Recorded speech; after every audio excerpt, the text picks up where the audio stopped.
LED bulb যে কোনো ওয়ার্ডের হোক, 9 ওয়ার্ডের হোক, 20 ওয়ার্ডের হোক বা 8 ওয়ার্ডের হোক, যে কোনো ওয়ার্ডের এলইডি বাল্ব রিপেয়ারিং করার বা যে কোনো কোম্পানি হোক, রিপেয়ারিং করার সঠিক পদ্ধতি, সঠিক নিয়ম আমি এই ভিডিওটার মাধ্যমে আপনাদেরকে দেখিয়ে দেবো। মুঠ পেন্সিল দিয়ে কীভাবে আপনারা সঠিকভাবে বা সঠিক নিয়মে যে কোনো এলইডি বাল্বকে ঠিক করবেন আমি আপনাদেরকে স্টেপ বাই স্টেপ দেখিয়ে দেবো।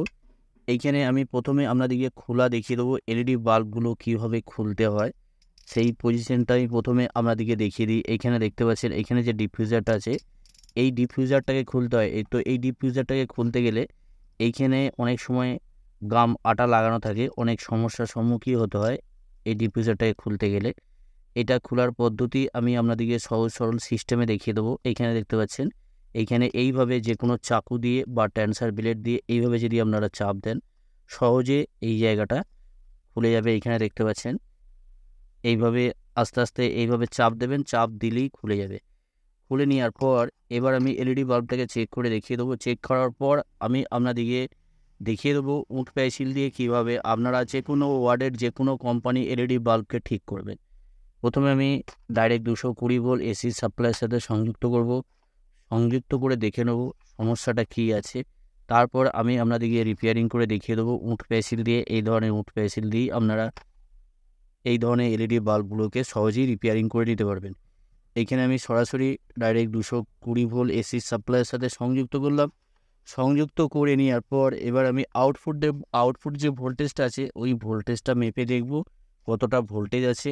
এখানে ভোল্টেজ মাপার জন্য আমি একটা মাল্টিমিটার নিয়েছি। তো মাল্টিমিটারে আমি 200 রেঞ্জে রাখবো। 200 রেঞ্জে রেখে আমি ভোল্টেজটা আউটপুট ভোল্টেজটা কতটা আছে আমি দেখে নেব।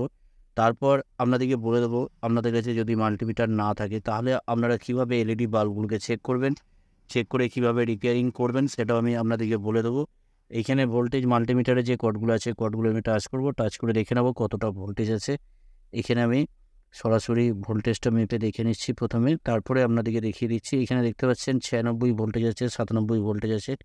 তার মানে বুঝে নিতে হবে পুরোপুরিভাবে ভিতরে যে ড্রাইভার সার্কিট আছে ড্রাইভার সার্কিটটা পুরোপুরিভাবে ওকে আছে। ওপরে যে এমসিবিসিবিটা আছে এমসিবিসিবি এই প্লেটটা ওই এমসিবিসিবি প্লেটটা প্রবলেম আছে নাকি দেখে নেবো। এইখানে আমি যখনই ডিসচার্জ করব এখানে দেখতে পাচ্ছেন এখানে দুটো তারের সাথে এইখানে প্লাস মাইনাস যে দুটো তার আছে এই দুটো তারের সাথে আমি যখনই শর্ট করলাম, শর্ট করার পরেই কিন্তু এইখানে একটা ফায়ারিং হলো। তার মানে বুঝে নিতে হবে ভিতরে ড্রাইভার সার্কিটটা পুরোপুরিভাবে ওকে আছে। এবার এইখানে দেখে নেব কোনো এসএমডি এলইডি খারাপ আছে নাকি। তার জন্য একটা তার নিচে আমি দেখতে পাচ্ছেন এই তারটা দিয়ে আমি সব কটা এসএমডি এলইডিগুলোকে আমি একটা একটা করে এইভাবে চেক করব। চেক করে দেখে নেব কোনো এসএমডি এলইডি খারাপ আছে নাকি। যদি কোনো এসএমডি এলইডি খারাপ থাকে সেটা কিভাবে রিপেয়ারিং করবেন আমি সেটাও আমি দেখিয়ে দেবো। এখানে দেখতে পাচ্ছেন এই এসএমডি এলইডিটাকে আমি যখন টাচ করছি তখন কিন্তু পুরোপুরিভাবে সব কটা এসএমডি এলইডি জ্বলছে। তার মানে এইখানে সঙ্গে সঙ্গে কী করতে হবে, এইখানে যে এসএমডি এলইডিটা টাচ করার পর এলইডি বাল্বটা জ্বলছে এইখানে সঙ্গে সঙ্গে মার্ক করে নিতে হবে, কেননা মার্ক না করলে আপনাদের বুঝতে অসুবিধা হবে। তাই জন্য আমি এইখানে একটা মার্ক করে নিচ্ছি যাতে আমি বুঝতে পারি কোন এসএমডি এলইডিটা খারাপ আছে। এবার এইখানে এসএমডি এলইডিটাকে কীভাবে আপনারা রিপেয়ারিং করবেন বা আমি আপনাদেরকে বলেছিলাম প্রথমে যে উঠ পেন্সিল দিয়ে আমি রিপেয়ারিং করে দেখাবো, উঠ পেন্সিল দিয়ে আমি রিপেয়ারিং করে দেখাবো আপনাদেরকে।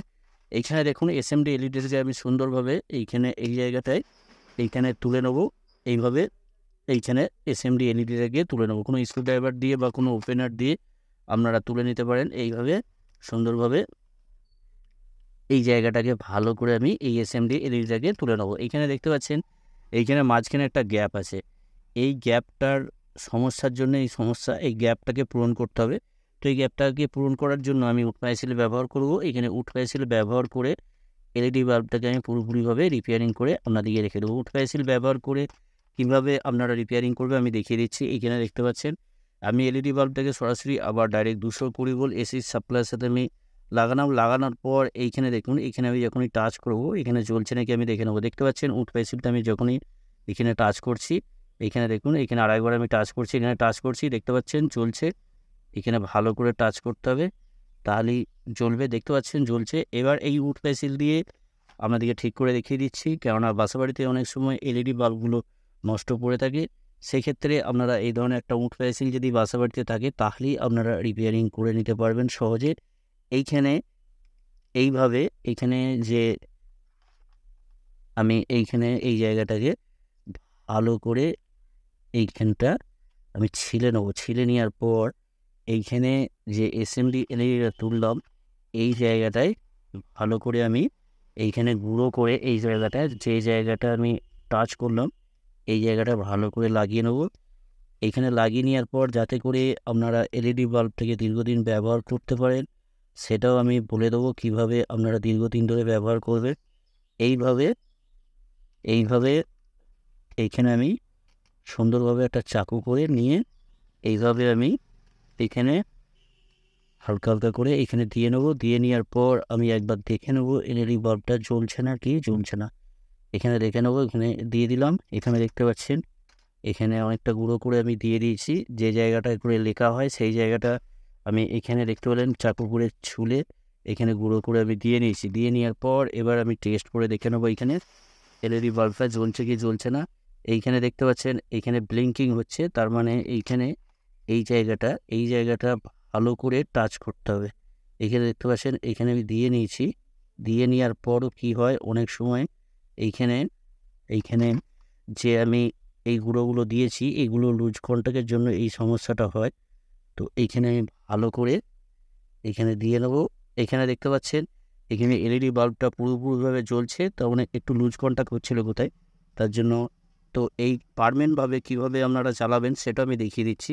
এইখানে এই জায়গাটায় এই ধরনের ফেভিকুইক মার্কেটে আপনারা পেয়ে যাবেন। এই ফেভিকুইক দিয়ে নেবো যাতে করে কোনো রকম লুজ কন্ট্যাক্ট না হয়। ফেভিকুইক লাগানোর আগে আমি আপনাদেরকে আরেকটা কথা বলে রাখি, এখানে এই জায়গাটায় ভালো করে এইখানে যে কার্বনটা আছে এই কার্বনটাকে এইখানে আরেকটু ছিলে নেব। ছিলে নিয়ে যাতে করে এইখানে ভালো করে এইখানে যে গ্যাপটা আছে সেই গ্যাপটা ভালো করে পূর্ণ হয়ে যায়। তার জন্য আমি এখানে সুন্দরভাবে যতটা পারবেন ততটা একটু বেশি করে নেবেন। বেশি করে নিয়ে এইখানে যখন দিয়ে রাখবেন তাহলে কোনো রকম আর লুজ কন্ট্যাক্ট হওয়ার কোনো রকম সম্ভাবনা থাকবে না। তার জন্য এই জায়গাটা আমি একটু বেশি করে এই কার্বনটাকে ছিলে নেবো। ছিলে নিয়ে এই জায়গাটা আমি ভালো করে লাগিয়ে নেবো কোনো রকম খরচা ছাড়া। এই কাজটা করতে গেলে আপনাদের কোনো রকম খরচা হচ্ছে না। জাস্ট কয়েক সেকেন্ড যদি আপনারা সময় দেন তাহলেই আপনারা এই কাজটা বাসা বাড়িতে অনায়াসে করে নিতে পারবেন। কোনো জায়গায় আপনাদের নিয়ে যাওয়ার দরকার পড়ছে না। এই ধরনের এলইডি বাল্বগুলো মার্কেটে কিনতে গেলে প্রায় 80 থেকে 100 টাকা দাম আছে। না খরচা করে বিনা খরচায় আপনারা এই এলইডি বাল্বগুলোকে আবার নতুনভাবে রিপেয়ারিং করে নিতে পারছেন। আপনারা যদি আরও বেশি দিন লংজিভিটি করাতে চান, দীর্ঘদিন যদি ব্যবহার করতে চান, এখানে আমি ফেভিকুইক আটাটা দিয়ে নিচ্ছি। দিয়ে নিলাম। দিয়ে নেওয়ার পর তাহলে কি হবে এখানে কোনো রকম আর লুজ কন্ট্যাক্ট থাকবে না। বেশি দিন আরও লংজিভিটি যদি করাতে চান তাহলে কি করবেন, এইখানে যে এমসিবিসিবি যে প্লেটটা দেখতে পাচ্ছেন এসএমটি এমসিবিসিবি প্লেটটা, এই প্লেটটা আপনারা চেঞ্জ করে নিতে পারবেন। চেঞ্জ করে নিলে তাহলে আরও দীর্ঘদিন আপনারা ব্যবহার করতে পারবেন। এটা চেঞ্জ করতে গেলে মার্কেটে কিনতে গেলে খুব বেশি হলে 10 থেকে 12 টাকা দাম, তার বেশি দাম নাই। তবে মার্কেট হিসেবে দাম কম বেশি হয়। তার জন্য আপনাদেরকে বলে দেবো দীর্ঘদিন যদি আপনারা ব্যবহার করতে চান তাহলে এই এমসিবিসিপি প্লেটটাকে আপনারা চেঞ্জ করে নেবেন।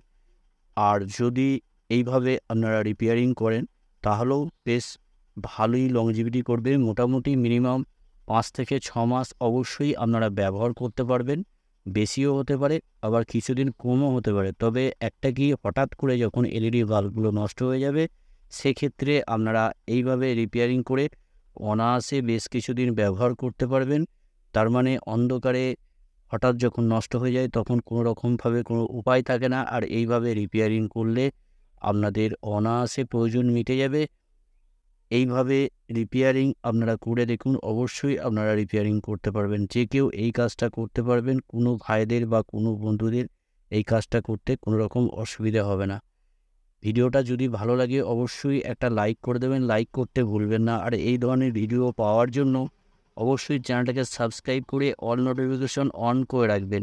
আমি আপনাদেরকে টেস্ট করে দেখিয়ে দেবো। টেস্ট করে দেখানোর পর তারপর আমি আরও কিছু টিপস আপনাদেরকে বলে দেবো। অবশ্যই ভিডিওটা লাস্ট পর্যন্ত দেখবেন। এইখানে আমি ডাইরেক্ট 220 ভোল্ট এসি সাপ্লাইয়ের সাথে সংযুক্ত করলাম। এইখানে দেখতে পাচ্ছেন পুরোপুরিভাবে এলইডি বাল্বটা জ্বলছে। আমি ডিফিউজারটাকে একবার লাগিয়ে নেব, লাগিয়ে নিয়ে আপনাদেরকে টেস্ট করে দেখিয়ে দেবো। লাইটের কোনো রকম পরিবর্তন হবে না, কেননা এই এলইডি বাল্বগুলো লাইট যতটা অরিজিনাল অবস্থায় ছিল ততটাই লাইট থাকবে, লাইট একই থাকবে, লাইটের কোনো রকম পরিবর্তন হবে না। এখানে দেখতে পাচ্ছেন এলইডি বাল্বটা জ্বলছে, কোনো রকম সমস্যা নেই। আশা করছি আপনারা বুঝতে পেরেছেন। আপনারা সকলেই ভালো থাকবেন, সুস্থ থাকবেন, নিজের খেয়াল রাখবেন। থ্যাংক ইউ, ধন্যবাদ।